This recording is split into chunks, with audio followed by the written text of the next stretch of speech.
Hey there, welcome back to Color Girl Studios and another episode of this. So, if you're new here, give us a like. Consider subscribing. Always looking for new blood, new life in the channel. Today, I'm doing a quick little video on some spec RC wheels. I've got these beautiful blue ones with the red rings here. These are really handy looking, dandy, handsome wheels.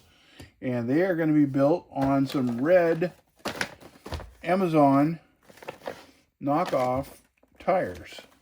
Now, I did a set a while back with blue tires, and the compound was really sticky.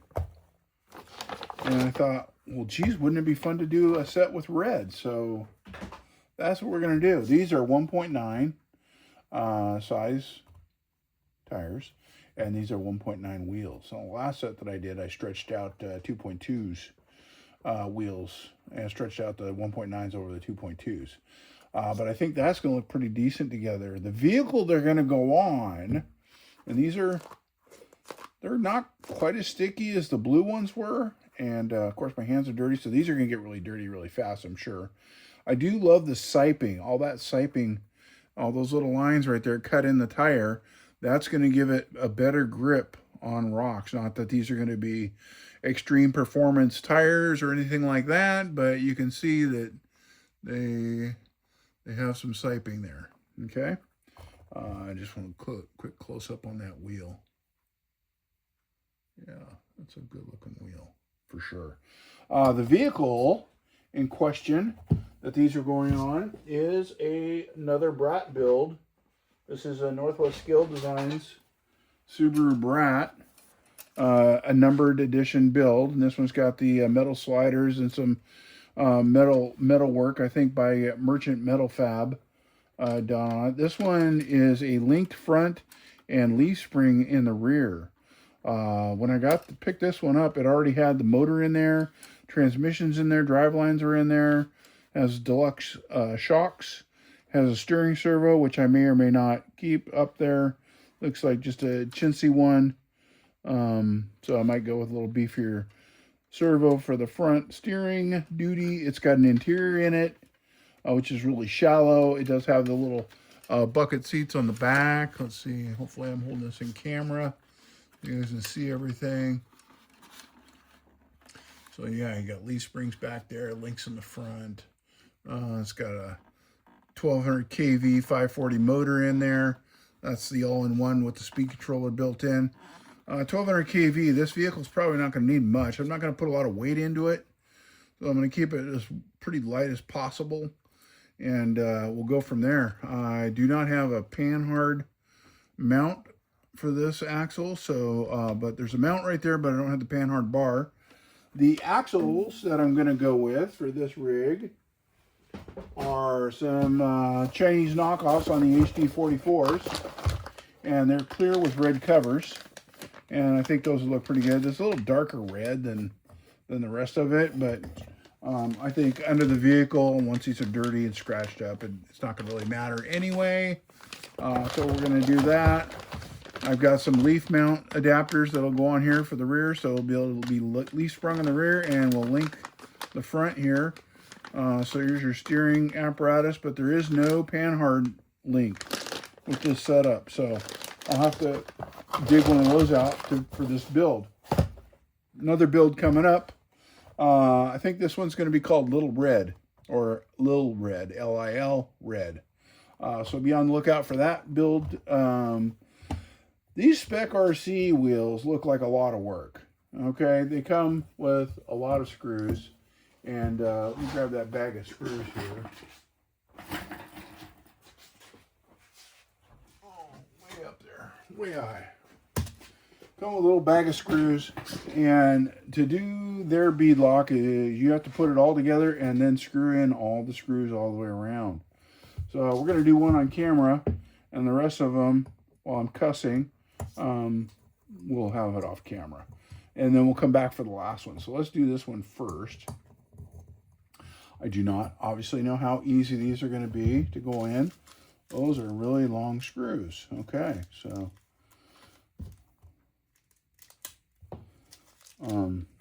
Gosh, you know, I'm trying to think if I've ever put together any spec ones. That's a long screw compared to the rest of them. So is there a particular hole that's deeper than the others, or are they all just that deep? That's a good question. Yeah, that's another long one.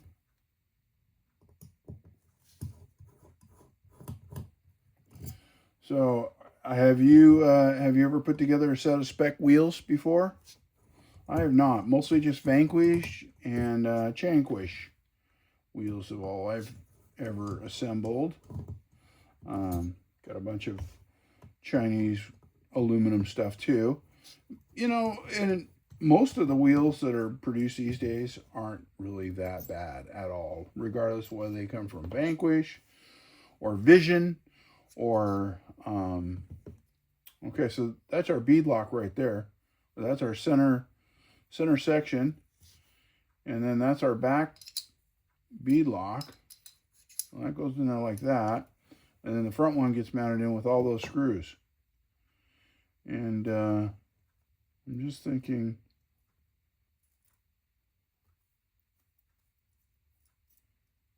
okay, well, some of those holes are blank. Perhaps that's by design. So it looks like 2 and 2. And I just want to screw this down. Well, that's a lot of screws they give us. But see, it doesn't go very deep. Interesting.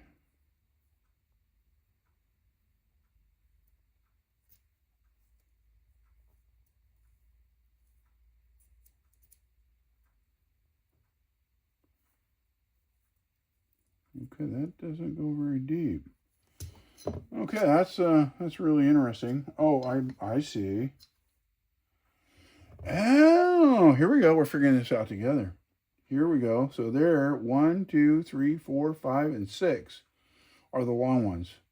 So that's all we need for that. The rest are faux. Gotcha. Gotcha. Okay, so we must line up this with these holes that don't have the threads. And then we got to search for the threaded hole on the backside. Hopefully you can see that. We are not there yet. Okay, so like that. So that's going into actual threads, and the short guys, they're just for faux, and go through there. I mean, they hold the bead lock on, but they're not what you need to install it. Got it. Okay, so 6 of those big long ones. 1, 2, 3, 4, 5, 6. So there they are, and they're not marked, so you kind of figure it out as you go there, I'm guessing. They do have a little mark on the inside. Right here, there's a little mark there that tells me that that's where the screw goes. Fascinating. Okay, well, let's stuff this in here. I can see why you guys definitely would want me to do the rest of these off camera, because this would be boring as heck. Sit there and watch a guy fumble around like that. That looks pretty good. Looks like you got to shove that tire bead into the slot there, like yay. And on the back side, same. Okay. Get it onto the inside of that. I really don't want to lose a bead, so the beads on these tires are less than superb. I'll give you that, but we've got it over the wheel. That's important. Make sure it's kind of uniform over that wheel. Okay, so yeah, it's kind of in that. It's kind of in there, like that. All right. Then this back side, we want to line this up with the holes, which you guys probably can't see this part, and that's unfortunate. But it's kind of more important than I see it, especially in virgin territory here. I'm trying to line up the hole. It just goes through without a thread on the blue part, which is the center section, to the back outer section. And then the ring goes on like yay. And this, I think, doesn't care. I think that just, as long as we line up, we're going to be good. So we'll take a screw and we'll put it through there. And we'll put it through that hole there that goes all the way down inside. And we'll see if we can just start it. Okay, yeah, it kind of feels like it's starting, so that's good. Now we want to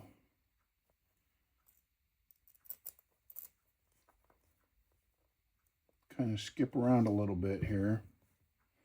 See, this kind of helps you spread out the screw load as you go around and load them up. So skip 2 holes and drop 1 in. And I'm applying pressure, clamping the two back and front together, so that I can make sure that my threads start. Super important to get your threads going without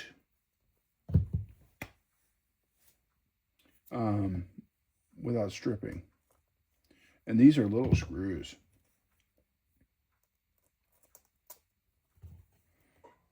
So y'all following along so far? Anybody sleeping yet? You ever fall asleep during videos? Well, I guess I do sometimes if I'm honest, which I am. You know, here, got a video going, especially you're relaxing on the couch. I got a date with the couch. That's my next gig. Okay, so I'm encountering a little resistance as I screw this one in. So I'm trying to find the beginning of that thread. So I unscrew it until I hear it click. And then I start to screw it back in nice and slow. And, you know, it should go in real easy for you. Okay, so we're just going to skip a screw, go around, tighten up a little bit more, skip a screw, tighten around a little bit more, skip a screw. Kind of going around uniformly.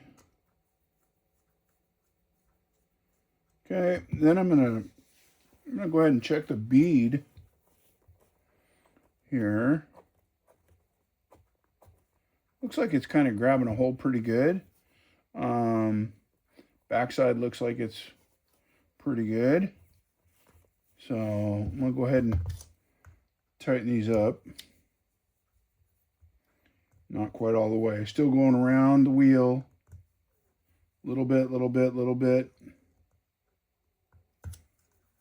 So you can see that. I'm over here. Skip that screw. And I'm over here skipping that screw. Now I'm going to come across. And we're just about there. Okay, and then over here. Okay, and then I'm going to come across. And a little bit of patience goes a long ways when you're putting wheels and tires together. Okay, so that's pretty much has it installed. And the rest of the screws here are just faux. Now I'm sure I could probably dress this thing up with some scale hardware. But I am just going to go ahead and throw these Subaru Brats together with the inventory I have on hand. Now, I'm not concerned now about making sure that my screws are tightened evenly all the way around because I've already got the bead set. So now it's just a matter of putting in the rest of the screws to give you that finished look. I'm not saying that these aren't doing something also. They are. They're creating the wheel to stay flush all the way around, or the ring rather, flush on the wheel all the way around. Let's keep going here. There's a lot of screwing around, let me tell you. So far, I gotta say that putting together Vanquish wheels is probably a little bit more of a favorite, only because you can put your bead lock, all these screws on first without having to worry about the wheel or the tire, and then the rest just mounts from the back. And it's got, usually like on a Vanquish, it's either 4, 5, or 6 screws in the back of it, and then you're done. Well, this is a little bit more time consuming doing it this way. This is more like a real bead lock on a real truck, where you actually put a real bead lock on the front. Now that one went in a little tight, so we'll back it off until we hear the click. I don't know if you heard that or if I was talking, but yeah, if it starts to go in and you start to encounter a little resistance, right away back out. It just means that the thread needs to be chased a little bit. And so you just back it all the way out until you hear a click. That's when the threads are apart. I'll make the click right now. Hear that? Yeah, that noise. So you're backing it out until you hear that click.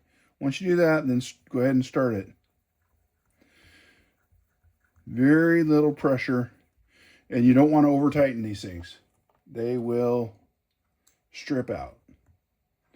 Snug is good enough. And you don't want to use Loctite either. Same thing. Don't want to use Loctite. You just want to tighten them up. So that's what it's going to look like right there. Thinking probably some silver studs to hold the hub on. So there we go.